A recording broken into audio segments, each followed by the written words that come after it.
నిహారిక తన వ్యక్తిగత జీవితం గురించి సంచలన విషయాలను వెల్లడించారు. నిహారిక కూడా సినిమా రంగంలోనే ఉన్న విషయం తెలిసిందే. అయితే ఆమె చైతన్యను వివాహం చేసుకుని ఆ తర్వాత విడాకులు తీసుకున్న విషయం కూడా తెలిసిందే. తాజాగా ఓ ఇంటర్వ్యూలో పాల్గొన్న నిహారిక తన వ్యక్తిగత జీవితం గురించి, విడాకులు తీసుకున్న తర్వాత వాటి గురించి తొలిసారి ఆమె స్పందించారు.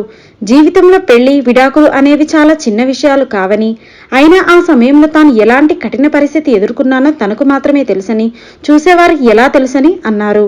అలాంటి టఫ్ కండిషన్లో తనకు కుటుంబం విలువేంటో తెలిసొచ్చిందని కూడా నిహారిక పేర్కొన్నారు.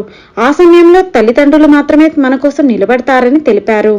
విడాకుల సమయంలో తన తండ్రి నాగబాబు చాలా సపోర్ట్ చేశారని వెల్లడించారు.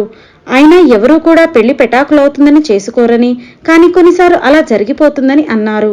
అలాగే మళ్లీ పెళ్లి చేసుకోవడంపై కూడా నిహారిక స్పందించారు. జీవితంలో నెక్స్ట్ ఏంటని హోస్ట్ నుండి వచ్చిన ప్రశ్నకు నిహారిక బదులిస్తూ, హోప్ఫుల్లీ తనకింకా 30 ఏళ్లు మాత్రమే అంటూ బదులిచ్చారు.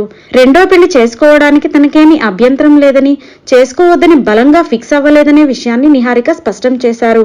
మళ్లీ పెళ్లి చేసుకుని వివాహ బంధంలోకి అడుగు పెట్టేందుకు తాను సుముఖంగానే ఉన్నట్లు వెల్లడించారు. తన హృదయాన్ని మూసివేయలేదని చెప్పి నవ్వులు పూయించారు. చాలా మంది విడాకుల తర్వాత మళ్లీ పెళ్లి గురించి మాట్లాడితే, చీచి మళ్లీ పెళ్లి జోలికి వెళ్లము, అలాంటి తలనొప్పిని భరించాలని తమకు లేదని అంటూ ఉంటారు. కానీ నిహారిక మాత్రం ఎంతో హుందాగా, మెచ్యూర్డ్గా సమాధానం ఇవ్వడంపై నెటిజన్లు సైతం సపోర్ట్గా నిలుస్తున్నారు.